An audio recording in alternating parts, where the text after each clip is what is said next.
Christian ମାନଙ୍କ ପାଇଁ ଆବାଜ ଉଠାଉଛି ଏଇଥିପାଇଁ। ଆମେ ଜାଣିଛୁ ତମେ ଏଥିପାଇଁ ଆବାଜ ଉଠାଉଛ ଯେ ଗୋଟେ କୁଆଡ଼େ ଟିକେ ପକେଟରେ ଟିକେ ପଶୁ କୁଆଡ଼େ ଟିକେ ଆସୁ ଟିକେ ହେଲେ ସିନା ଚଳିବ ଟିକେ ଘର ନହେଲେ କେମିତି ଚଳିବ କେମିତି କେଉଁ ପଟରେ ଟିକେ ଗରମ ଟିକେ ପକେଟ ଯଦି ଗରମ ହେବ ନାହିଁ ତ ଚଳିବ ନାହିଁ ନା। କେଉଁଠି ତ ମାରପିଟ ନାଁରେ, କେଉଁଠି ତ ଗୋରକ୍ଷକ ନାଁରେ, ଆଉ କେଉଁଠି କେଉଁ ନାଁରେ ମାନେ ଭିତରେ ଏଣ୍ଟ୍ରିଟା ତୁମେ କରିଦେଉଛ ଜାଣି ହେଉନାହିଁ। ବର୍ତ୍ତମାନ ଖ୍ରୀଷ୍ଟିଆନ ହେଇକି 2 ବର୍ଷ ମାନେ ଆସିକି 2 ବର୍ଷ ହେଇଗଲାଣି ଖାଲି ଖ୍ରୀଷ୍ଟିଆନ। ବର୍ତ୍ତମାନ ଗୋରକ୍ଷକ ପ୍ରାୟ ସମସ୍ତଙ୍କ ଠାରୁ ଯଦି ଖାଲି ଖାଇବ କିଛି ରହିବ ନାହିଁ। ବୁଝିପାରିଲ ନା ନାହିଁ? ତୁମେ ଆବାଜ ଉଠାଅ ବା ନ ଉଠାଅ ସେଠି କିଛି କାହାକୁ ମଧ୍ୟ କିଛି ଫରକ ପଡ଼ିବ ନାହିଁ। ଭାଇ ଓଡ଼ିଶାଟା ଆରେ ଭାଇ ତୁ ଟିକେ ଢିଲା ହେଇଯାଇଛି ନା କ'ଣ ସ୍କ୍ରୁ? ନା ଆମେ ଟିକେ ବାଂଲାଦେଶରେ ଅଛୁ, ଏଇଟା ଓଡ଼ିଶା ନାହିଁ। ଏଇଟା ଓଡ଼ିଶା କେବେଠୁ ଓଡ଼ିଶା ହେଇଗଲା ଏଇଟା?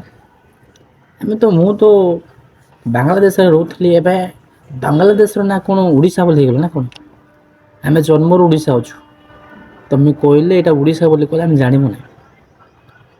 ଆଉ ଛୋଟ ପିଲା ଯାଇକି ପଚାରିଲେ ମଧ୍ୟ କେଉଁଠି ରହୁଛୁ ବାପା ବୋଲି କହିଲେ ମଧ୍ୟ ଓଡ଼ିଶାରେ ମୁଁ ରହୁଛି ବୋଲି କହିବେ। ଆଉ ତୁମେ ଆସିକରି ଏଇଟା ଓଡ଼ିଶା ବୋଲି କହିଲେ ଆମେ ତ ଜାଣିପାରିବୁ ନାହିଁ ବୋଧେ, କିଏ ଜାଣିଛି? ଆମେ ଭାବୁଥିଲୁ ଏଇଟା ମୁଁ ବାଂଲାଦେଶରୁ ଗୋଟେ ବାହାରି ଆସିଛି ବୋଲି। ଯାହା ଆପଣ ମୋତେ ଶିକ୍ଷା ଦେଲେ ଯେ ଏଇଟା ଗୋଟେ ଓଡ଼ିଶା ବୋଲି। Wow great. ଏଠୁ ଆସିଲୁ କୋଉଠୁ ତମ ମାନେ? କେଉଁଠୁ ଆସିଲୁ? ଆମେ ଜନ୍ମରୁ ଏଠି ଅଛୁ ବା ମରିବୁ ମଧ୍ୟ ଏଇଠାରୁ। ଆମେ କ'ଣ ଉଡ଼ିକି ବାହାରିଛୁ ନା କ'ଣ? ଆକାଶର ପକ୍ଷୀ ବୋଲି ଭାବୁଛୁ ନା କ'ଣ? ଆମକୁ ଉଡ଼ି ଉଡ଼ି ବାହାରି ଆସିକି ଓଡ଼ିଶାରେ ପଡ଼ିଗଲୁ। କେଉଁଠୁ ଆସିଲୁ କି ମଣିଷର ଭାବୁ କେଜାଣି? ମାନେ ତୋତେ 2ଟା ଡେଣା ଦିଆହେଇଛି ନା କ'ଣ? ତୁ ଉଡ଼ି ଉଡ଼ି ପଳେଇଗଲୁ କେଉଁଠି? ଆମେ କେଉଁଠୁ ଆସିବୁ? ମୋ ବାପାଙ୍କର ବାପା, ମୋର ବାପାଙ୍କର ବାପାର ବାପା ମଧ୍ୟ ଏଇଠି ଥିଲେ, ତ ମୁଁ ମଧ୍ୟ ଏଠି ଅଛି। ଆଉ ଆମେ କେଉଁଠୁ ଉଡ଼ି ଉଡ଼ି ବାହାରି ଯାଇଛୁ ନା କ'ଣ? ନା କିଏ ଆସିକି ଆମକୁ ପକେଇ ଦେଇକି ଉପରୁ ପଳେଇ ଯାଇଛନ୍ତି? ଆମେ ଆଗରୁ ଅଛୁ ବା ଏଠି। କେଜାଣି ତୁମେ ବୋଧେ 2 ବର୍ଷ ହେଲାଣି ବା 1 ବର୍ଷ ହେଲାଣି ଟିକେ ନଜରକୁ ଆସୁଛ, ଲୋକମାନଙ୍କୁ ଟିକେ ସାକ୍ଷାତକୁ ଆସୁଛ, ଦେଖାଯାଉଛ। କାହିଁ ଆଗରୁ ତ ଆମେ କେବେ ଜାଣିନଥିଲୁ କି ଚିହ୍ନିନଥିଲୁ,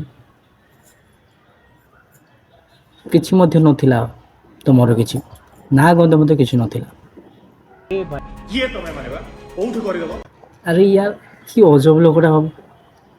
ଫାଷ୍ଟ କହିଲୁ ଖ୍ରୀଷ୍ଟିଆନ ଲୋକମାନଙ୍କୁ ମୁଇଁ କ'ଣ କରୁଛି ଆବାଜ ଉଠି ଯାଉଛି, ଏବେ କହୁଛୁ ତମେ ମାନେ କିଏ?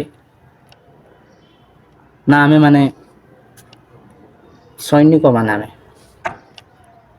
ଅଦ୍ଭୁତ ଲୋକ ମାନେ ଟିକେ ମାଇଣ୍ଡ ଟିକେ ସ୍କ୍ରୁ ହେଇଯାଇଛି ବୋଧେ, କେଜାଣି ଟିକେ ଢିଲା ହେଇଯାଇଥିବ ବୋଧେ। ମାନେ କ'ଣ କହୁଛୁ କ'ଣ ନାହିଁ କି ଜଣା ପଡ଼ୁନି କା। ଟିକେ ବୁଝି ସୁଝି ଟିକେ ସୁଝି ଟିକେ କହ, ଟିକେ ଭାବି କରି କହ। ଖାଲି ମନକୁ ଯୋଉଟା ଆଉଛି ସେଟା କହି ପକା, ଯାହା ଇଚ୍ଛା ତାହା। ଆଉ ତ ଆଗକୁ ନାହିଁ କି ପଛକୁ ନାହିଁ, କିଛି ଦେଖା ଦୁଖି ନାହିଁ। କିଏ ତୁମେ ମାନେ?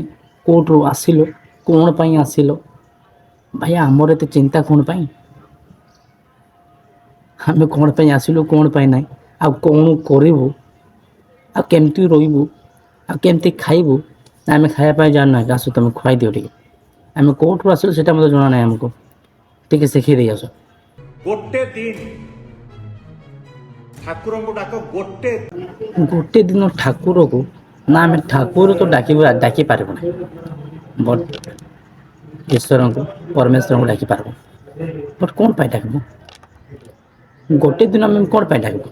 ଆମେ ତ ସବୁଦିନ ପ୍ରେୟର କରୁଛୁ, ଆମେ ସବୁଦିନ ପ୍ରାର୍ଥନା କରୁଛୁ। ହଉ ଯଦି ତୁମେ କହୁଛ ତାହେଲେ ଆମେ ଗୋଟେ ଦିନ ତୁମ ପାଇଁ ହଉ କି ଯାହା ପାଇଁ ମଧ୍ୟ ଆମେ କ'ଣ କରିଦେବୁ, ଈଶ୍ୱରଙ୍କୁ ଡାକିଦେବୁ, ପ୍ରେୟର କରିଦେବୁ। ତ କ'ଣ ହେଇଗଲା? ଗୋଟେ ଦିନ ତୁମେ କ'ଣ କରିବ? କିଛି ଜିନିଷ ମିଳିଗଲା ନା?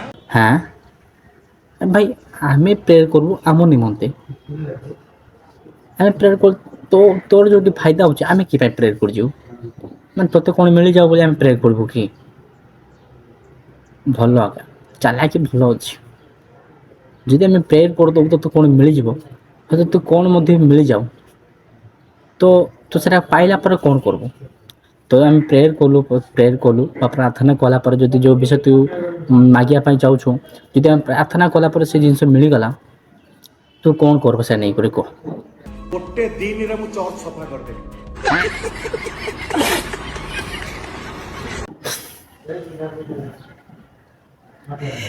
अरे यार तू ए प्रकार लोक किरे ମାନେ ଝାଡୁ କରିଛୁ ମାନେ ସଫା କରିଦେବୁ କ'ଣ କର ଗୋଟେ ଦିନ ଭିତରେ ସବୁ ଚର୍ଚ୍ଚ ସଫା କରିଦେବୁ ଗ୍ରେଟ୍ ମଣିଷ ମାନେ ମାନେ ମାନେ ତୁ ଏ ପ୍ରକାର କାମ ମଧ୍ୟ ତୁ ଶିଖିଛୁ ମଧ୍ୟ ନେଇକି ଗୁଡ୍ ଗୁଡ୍ ଭଲ କାମ ଚାଲିଛି ନା ସଫା କରିବା ତ ସେତେ ହାର୍ଡ଼ କାମ ନାହିଁ ବଟ୍ ଝରି ଗୋଟେଇବା ପାଇଁ ହେବ ଝରି ଗୋଟେଇବାର ତୋର ପୁରା ପରଫେକ୍ଟ କାରଣ ତୋର ଚେହେରା ତୋର ବ୍ୟବହାର ପୁରା ଓକେ ଅଛି ଡନ୍ ଅଛି ତ ସେଇଟା ଭଲ ହେବ ବୋଧେ କେଜାଣି ଟିକେ ଗୋଟା ଗୋଟି କରିବା ପାଇଁ ସେଇଟା ବେଟର୍ ଥିବ ସିଲେକ୍ଟେଡ଼ ୟୁ ଆର୍ ସିଲେକ୍ଟେଡ଼ ବର ଏସବୁ ବିଷୟ ନେଇକି କ'ଣ ତାକୁ ଉଠେଇଦେବି ୟାକୁ କରିଦେବି ତାକୁ ଏସବୁ ବିଷୟ ନେଇକି ଖାଲି ଲୋଡ଼ିବା ଛଡ଼ା କିଛି ମଧ୍ୟ ନାହିଁ 2 ବର୍ଷ 3 ବର୍ଷ ହେଇଗଲାଣି ସେଇ ବିଷୟ ଗୋଟେ ଧରିକି ମଧ୍ୟ ଲାଗି ରହିଛନ୍ତି ଭାଇ ଟିକେ ପରିବର୍ତ୍ତନ ଟିକେ ହୁଅନ୍ତୁ ଟିକେ ମାଇଣ୍ଡ ଟିକେ ଚେଞ୍ଜ କରନ୍ତୁ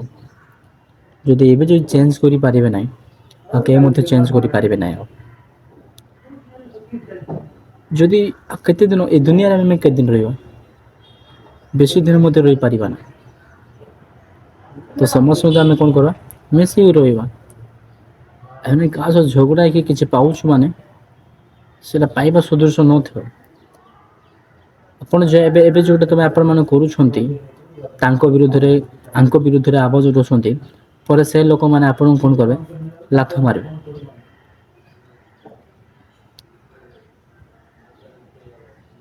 ତ ନିଜର ଗୋଟେ ମଣିଷ ପଣିଆ ଥାଉ ସେଇ ପ୍ରକାର ଭାବରେ କାମ କରନ୍ତୁ ତା ସହିତ ଲଢ଼ିକି ମଧ୍ୟ ଆପଣମାନେ କିଛି ମଧ୍ୟ ପାଇପାରିବେନି